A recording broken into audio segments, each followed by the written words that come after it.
Hello students, स्वागत है आपका रितु मैम की क्लास में। एनएमएमएस परीक्षा की जोरदार तैयारी के लिए जुड़िए हमारे चैनल से। आज हम सीखेंगे रीजनिंग का चैप्टर 16 दर्पण। दर्पण को इंग्लिश में बोलते हैं मिरर। तो चलिए शुरू करते हैं आज की क्लास। दर्पण क्या होता है? दर्पण का अर्थ होता है शीशा। दूसरा है प्रतिबिंब का अर्थ। प्रतिबिंब का अर्थ होता है परछाई। किसी वस्तु या व्यक्ति को दर्पण या जल या प्रकाश के सामने खड़ा करने पर दर्पण या जल में जो परछाई बनती है उसे ही वस्तु का प्रतिबिंब कहते हैं।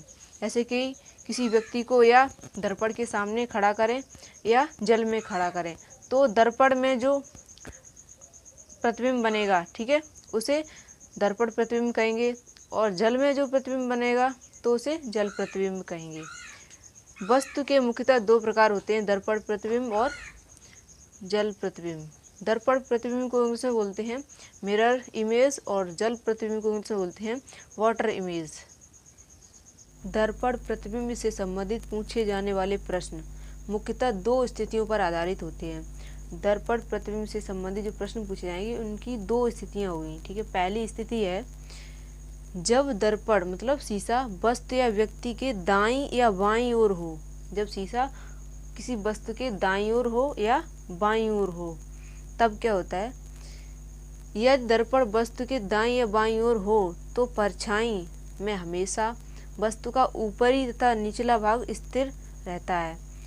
जैसे कि कोई वस्तु है, ठीक है, ये मान लो ये मार्कर है, ठीक है, इसके अगर दाईं ओर हम जब शीशा रखेंगे तो इसका ये दायां भाग बाईं तरफ दिखाई देगा और बायां भाग ये वाला दाईं तरफ दिखाई देगा, ठीक है। और ये जो है ऊपरी और निचला भाग ये स्थिर रहेगा। तथा दर्पण प्रतिबिंब में वस्तु का दायां भाग बाईं ओर तथा बायां भाग दाईं ओर हो जाता है। दर्पण प्रतिबिंब, ठीक है, दर्पण प्रतिबिंब पे आधारित जो पहली स्थिति थी कि जब किसी वस्तु या व्यक्ति के दाईं तरफ या बाईं तरफ दर्पण रखा हो तब आकृति किस टाइप से दिखाई देती है। दायां भाग बाईं तरफ हो जाता है और बायां भाग दाईं तरफ। उस पहली स्थिति के आधार पर प्रश्न दिया हुआ है। उस विकल्प का चयन करें जो दर्पण को दाईं ओर रखे जाने पर दी गई आकृति की दर्पण छवि से मिलता जुलता है। तो यहाँ पर हमें प्रश्न आकृति दी हुई है और यहाँ पर ये 4 उत्तर आकृतियाँ दी हुई है।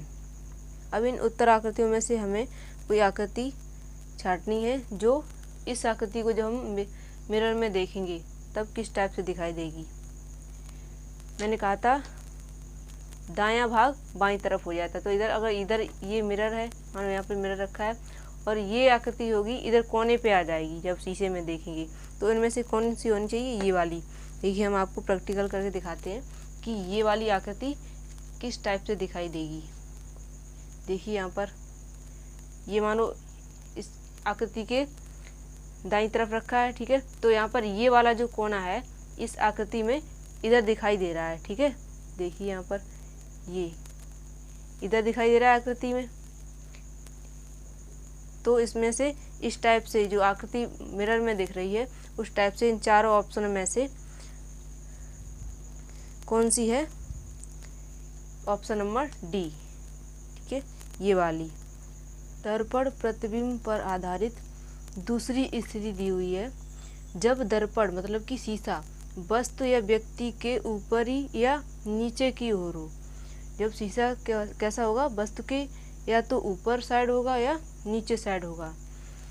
यह दर्पण वस्तु के ऊपर या नीचे रखा हो तो वस्तु का ऊपरी भाग नीचे तथा निचला भाग दर्पण में ऊपर हो जाता है। मतलब जब हम दर्पण में प्रतिबिंब देखेंगे वस्तु के ऊपर दर्पण को रखकर तो दर्पण में कैसा प्रतिबिंब दिखाई देगा? निचला भाग ऊपर दिखाई देगा और ऊपरी भाग नीचे दिखाई देगा। तो यहाँ पर प्रश्न नंबर 2 दिया हुआ, नीचे दी गई आकृति का जल प्रतिबिंब क्या होगा? देखिए यहाँ पर जल प्रतिबिंब और नीचे की तरफ जब शीशा रखा हो तब प्रतिबिंब जो बनेगा वैसा ही जल प्रतिबिंब बनेगा, ठीक है। तो मान लीजिए यहाँ पर या तो शीशा, मान लीजिए कि यहाँ पर नीचे की तरफ शीशा रखा है या तो यहाँ पर जल भरा हुआ है, ठीक है। जब जल में हम इस आकृति को देखेंगे तो इसका निचला भाग ऊपर हो जाएगा।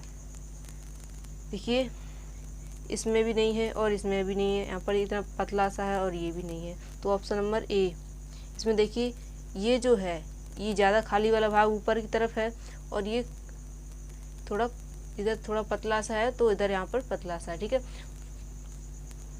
निचला भाग ऊपर ही दिखाई देगा, चाहे यहाँ पर नीचे की तरफ शीशा हो या नीचे की तरफ जल हो, तो उसे जल प्रतिबिंब भी कह सकते।